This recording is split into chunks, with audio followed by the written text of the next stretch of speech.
We're implementing budget cuts and your position has been eliminated, Trent said with a dismissive shrug, leaning back in his leather chair. Thanks for everything, Granny. I sat across from him in his spacious corner office, stunned into silence, the certificate of completion for Jenna's training program still warm in my hands. I had just finished presenting it to him. Proud that I'd successfully trained the young intern over the past 4 months.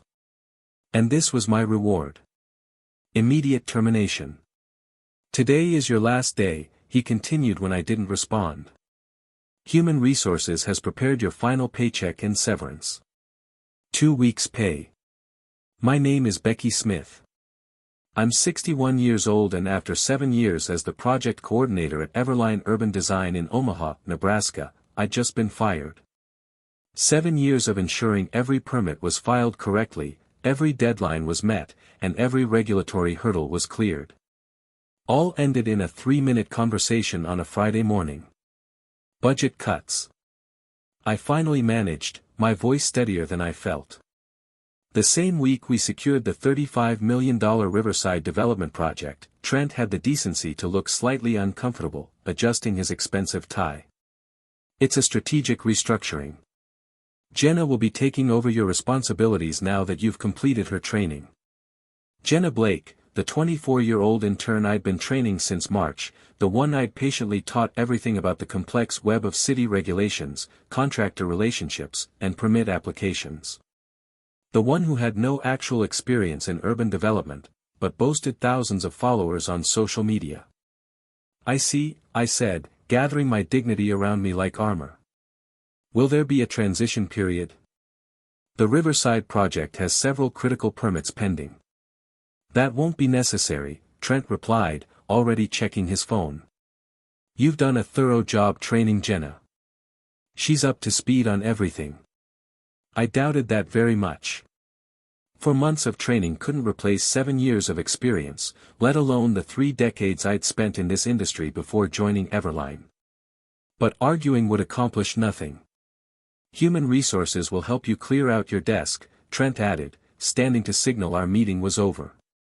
We've arranged for security to escort you out by noon. Security escort. As if I might what?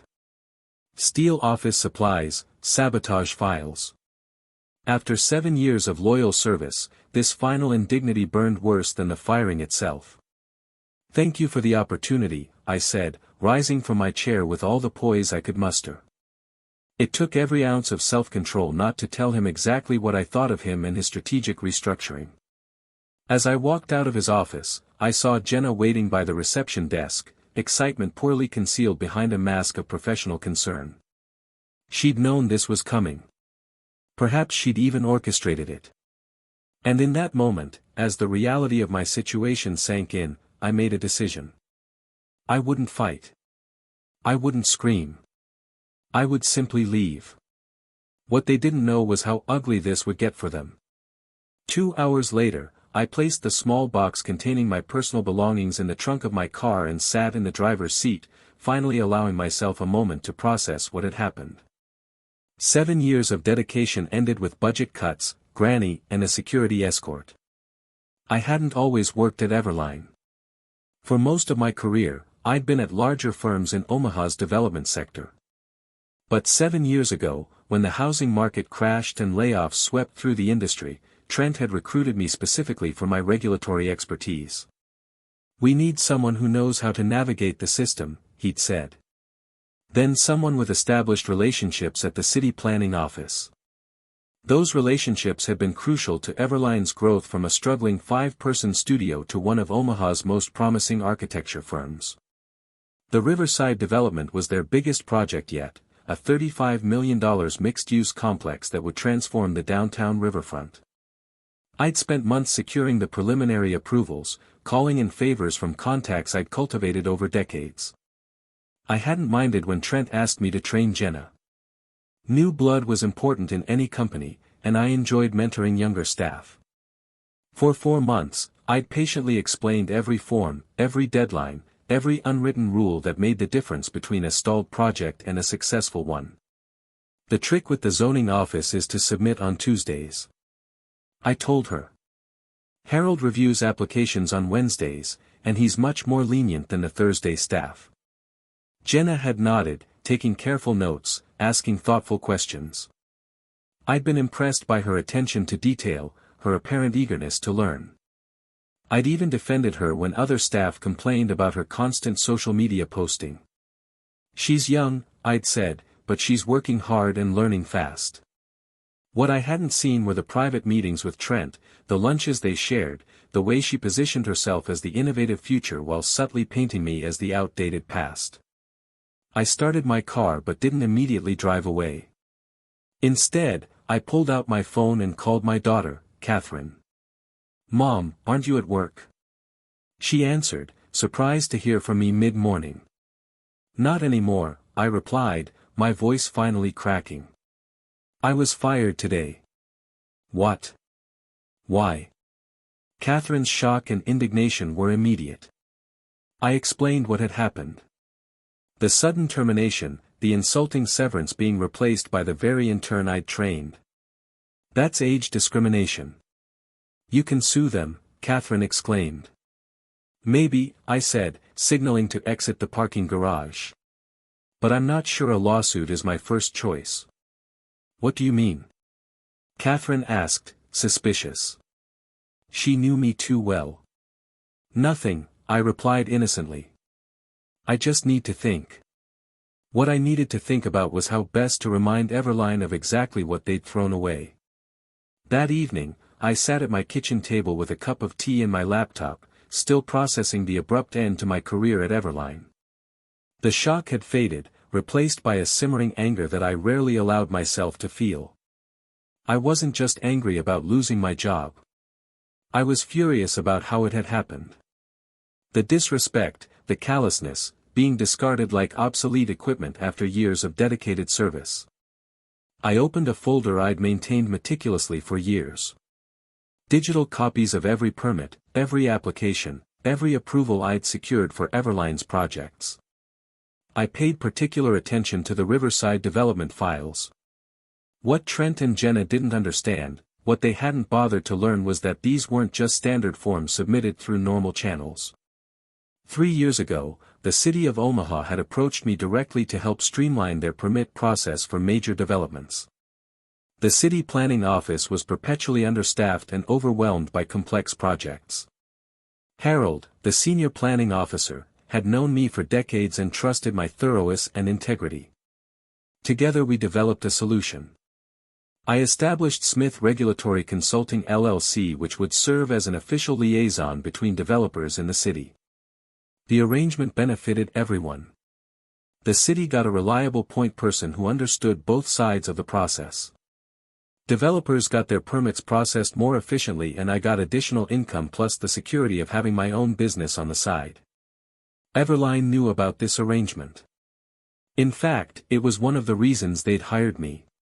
What they'd failed to grasp, or perhaps simply forgotten in their rush to replace me with a younger model, was that my company wasn't just a pass-through entity.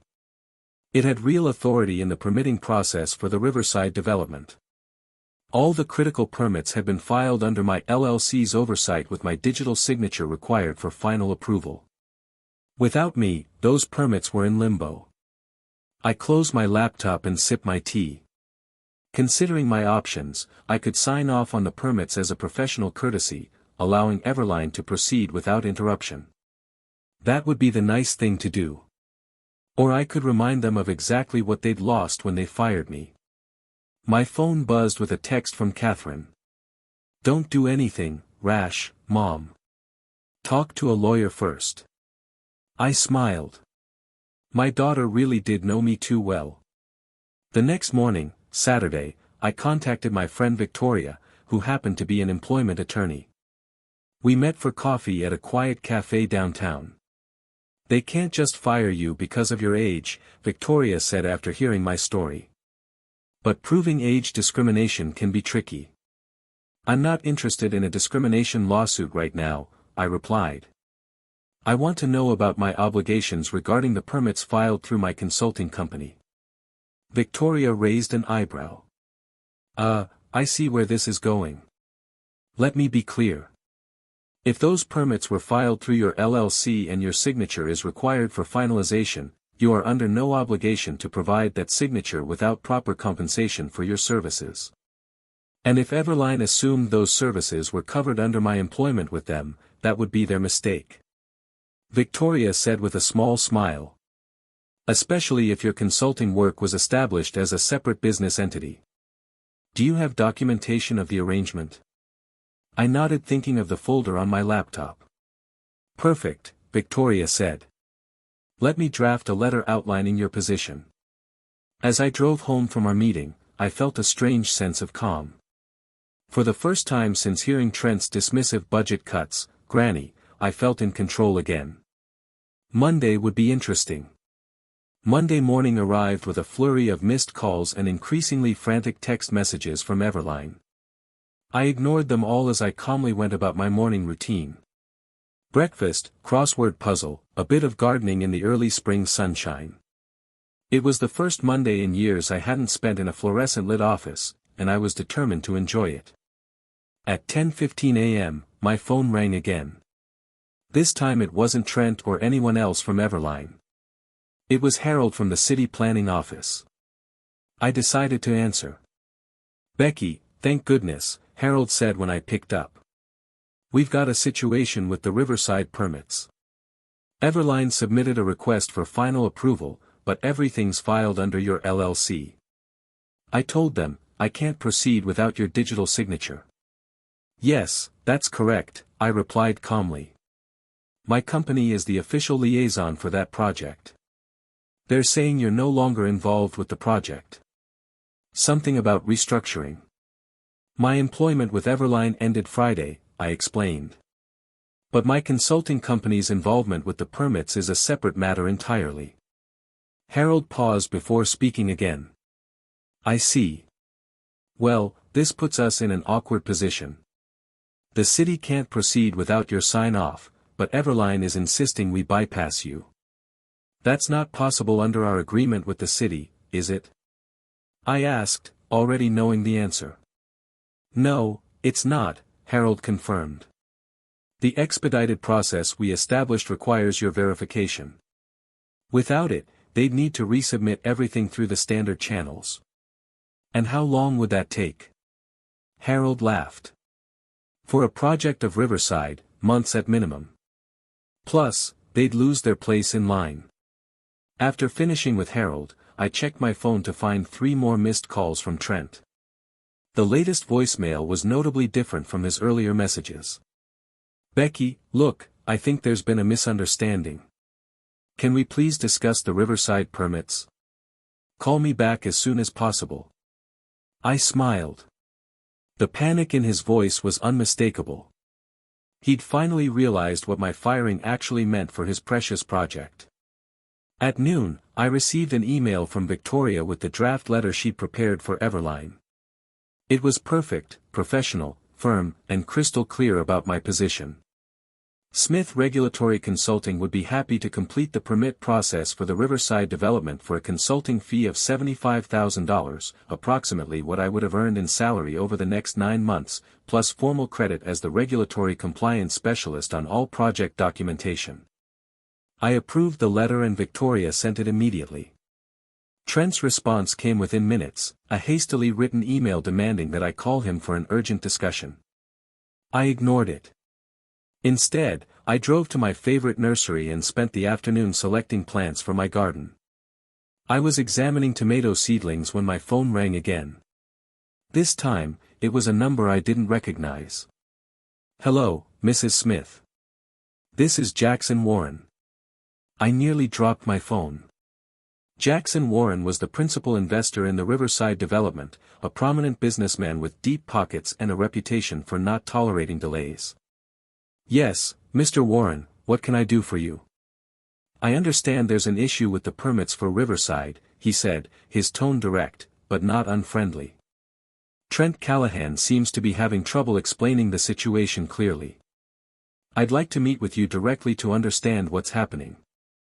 I agreed to meet him the following morning at his downtown office. When I returned home, I found an email from Jenna Blake in my inbox. The subject line read, please help. The message itself was both pleading and condescending. Becky, I know you must be upset about the restructuring, but holding up the Riverside project is only hurting your professional reputation. Please be reasonable and sign off on the permits. I'd be happy to include your name in the acknowledgements. Acknowledgements. After being fired and replaced, she thought I'd settle for a mention in the acknowledgements. I deleted the email without responding and went back to planning my garden. Tomorrow's meeting with Jackson Warren would be interesting indeed. Tuesday morning, I dressed carefully for my meeting with Jackson Warren, choosing an elegant navy suit I'd rarely worn to the casual Everline office. I arrived at Warren Development's sleek downtown headquarters 15 minutes early and was immediately escorted to a spacious conference room with floor-to-ceiling windows overlooking the very riverfront. The Riverside project was meant to transform. Jackson Warren entered precisely on time. A tall man in his late 50s with silver hair and a reputation for blunt speaking. He shook my hand firmly. Mrs. Smith. Thank you for coming. Coffee? I accepted, and as his assistant served us, Warren got straight to the point. I've invested $12 million in the Riverside development so far, he said. Now I learned that the entire project is stalled because Everline fired the one person who could navigate the permit process. I'm not pleased. I understand your frustration, Mr. Warren. Call me Jackson, he said, leaning forward. I've been looking into this situation. It seems your firing wasn't just unexpected. It was exceptionally poorly timed and possibly illegal. I raised an eyebrow, but said nothing. Tell me about these permits, Jackson continued. Trent claims it's a simple paperwork issue that you're dragging out because you're bitter about being let go. I opened my laptop and showed Jackson the digital trail of the Riverside permits, the initial applications, the preliminary approvals, the pending final clearances, all filed through Smith Regulatory Consulting. 3 years ago, the City of Omaha asked me to establish this arrangement to streamline the approval process for major developments, I explained. Everline knew this. It's why they hired me, but apparently they forgot that my consulting company is legally separate from my employment. Jackson studied the documents carefully. And without your signature on these final approvals, the project can't move forward. Everline would need to resubmit everything through standard channels, which would take months at minimum. I see. Jackson sat back, his expression thoughtful. And you sent them terms for completing the process? My attorney did. Yes. A consulting fee plus professional credit for my work. Reasonable terms. $75,000. About 9 months of the salary they were no longer willing to pay me, plus recognition as the regulatory compliance specialist on project documentation. Jackson nodded slowly, and their response demands that I call Trent for an urgent discussion. Nothing addressing the actual terms. Typical, Jackson muttered. He tapped his fingers on the table for a moment, then made a decision. Mrs. Smith, Becky, I'd like to make you an offer that bypasses Everline entirely. This was unexpected. I'm listening. Warren Development would retain Smith Regulatory Consulting directly for the duration of the Riverside project. Same fee you proposed to Everline, plus a bonus structure tied to meeting key regulatory milestones. You'd work directly with my team, not through Everline. I tried to keep my expression neutral despite my surprise. And Everline's role? That's between me and them, Jackson said with a cold smile. But I'm reconsidering our entire relationship given how they've mismanaged this situation.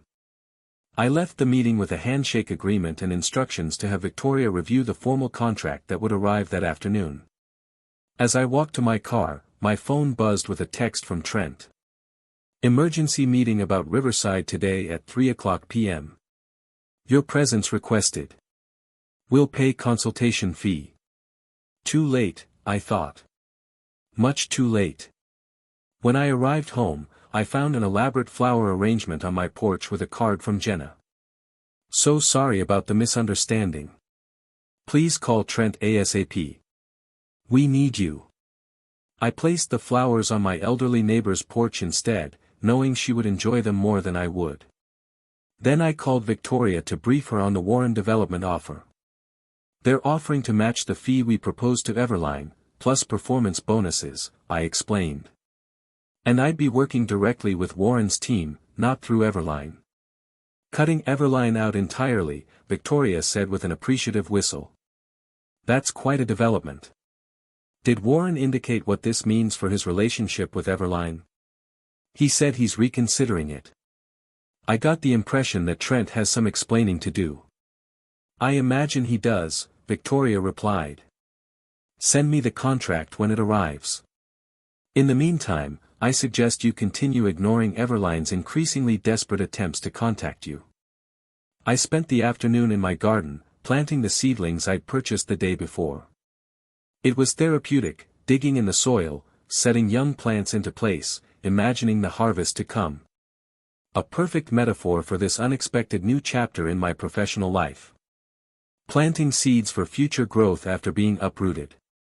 By Wednesday morning, news of my arrangement with Warren Development had spread through Omaha's tight-knit development community.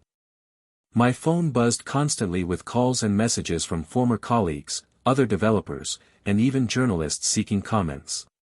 Trent's desperation reached new heights. First came an email offering an immediate consulting contract at twice the rate I'd requested. When I didn't respond, he followed up with a voicemail. Becky, please. We need to talk. Warren's threatening to pull Everline from the Riverside project entirely. This could ruin us. Whatever you want. Name your price. You can have your old job back with a raise. Just call me.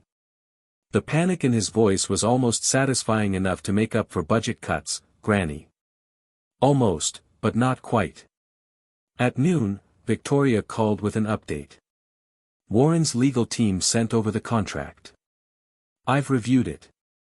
It's very favorable, significantly better terms than anything Everline might offer you. Now, how so? I asked. For starters, it's not just for Riverside. Warren wants Smith Regulatory Consulting retained for all of his development projects in Omaha for the next 2 years with an option to renew. The fee structure would give you a comfortable 6-figure income plus those performance bonuses we discussed in Everline's role. That's the interesting part. Victoria said, and I could hear the smile in her voice. The contract includes a clause stating that Warren Development reserves the right to select or reject any architectural partners for their projects. There's no guarantee that Everline will remain involved with Riverside, let alone future developments. I signed the contract that afternoon, feeling a strange mix of vindication and melancholy. I hadn't set out to destroy Everline. I'd given 7 good years to that firm, but they had made their choice when they decided I was disposable. By Thursday, the situation had evolved dramatically. I received a call from Harold at the city planning office. Becky, you won't believe what's happening. Trent Callahan has been calling every hour trying to find a way around the permit requirements. When I explained it wasn't possible, he actually suggested that the dinosaur procedures needed to be updated for the modern era. I laughed. I assumed that went over well. About as well as you'd expect. Harold chuckled. The planning director reminded him that those dinosaur procedures ensure public safety and regulatory compliance. Then he asked if Everline was officially rejecting the expedited process we established with your consultancy. Trent backpedaled pretty quickly after that. Later that day, I met with Jackson Warren and his project team to begin the transition. As we sat in Warren Development's sleek conference room, Jackson made a surprising announcement: I've decided to terminate Everline's contract for the Riverside development. He stated matter-of-factly, their mishandling of the permit process demonstrates a fundamental lack of professional judgment that I'm not willing to risk on a $35 million project. What about the architectural plans they've already completed? I asked, stunned by the decisiveness of his move. We've retained ownership of all plans and specifications per our contract, Jackson explained. I've already reached out to Hartman and Associates to take over. They've agreed to honor the existing designs with some minor modifications. Hartman and Associates was Everline's biggest competitor in Omaha. The irony wasn't lost on me. Now, Jackson continued, turning to me with a smile. Let's discuss how we get this project back on track. With your expertise leading our regulatory compliance efforts, I'm confident we can make up for lost time. As the meeting progressed, I found myself energized by the challenge ahead. At 61, I had been dismissed as irrelevant, a granny whose experience no longer had value. Now, I was a key consultant on the biggest development project in Omaha. Working directly with one of the city's most influential investors. Sometimes being fired is the best thing that can happen to you, especially when they have no idea what they're losing. The headline in Monday's Omaha World Herald business section said it all. Warren Development drops Everline from Riverside project cites permit mismanagement. The article detailed how the $35 million project would now proceed under new architectural leadership with Smith Regulatory Consulting handling all regulatory compliance. There was even a quote from Jackson Warren. In development, experience and relationships matter. We've brought in the best regulatory compliance specialist in Omaha to ensure this project proceeds smoothly for the benefit of the community. The best part, a small photo of me standing with the Warren development team at the permit office, my digital signature finalizing the very approvals that had been in limbo the week before. I saved a copy of the newspaper alongside the termination notice Trent had handed me just 10 days earlier. The contrast couldn't have been more stark, from fired with a paltry severance to featured in the business section as a key consultant on Omaha's most significant development project. Catherine called shortly after the article was published. "Mom, you're famous," she exclaimed. "And I just heard through the grapevine that Everline is in complete disarray." "Oh." I tried to sound merely curious rather than satisfied. "Apparently, they've lost 2 other clients who are concerned about their ability to navigate the permit process without you. And Jenna. She's been reassigned to social media strategy after she couldn't figure out how to submit a basic variance application." I couldn't help but smile at that. Social media strategy. Exactly what Jenna was qualified for, not the complex regulatory work Trent had tried to foist upon her after firing me. "It's not just Riverside they've lost," Catherine continued.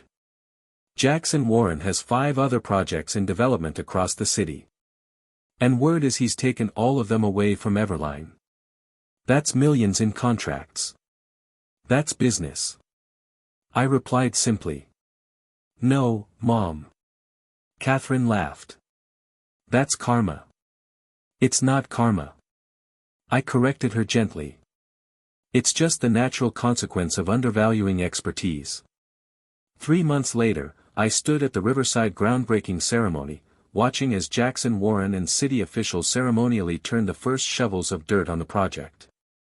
My role had expanded beyond regulatory compliance. I was now effectively Warren Development's liaison with the city for all their projects, a position created specifically for my unique combination of expertise and relationships. As photographers captured the moment for local news outlets, I spotted a familiar face on the periphery of the crowd. Trent Callahan, looking decidedly less confident than when he'd fired me with a dismissive, "budget cuts granny." Our eyes met briefly before he looked away, his discomfort evident. After the ceremony, a reporter from the Omaha World Herald approached me for an interview.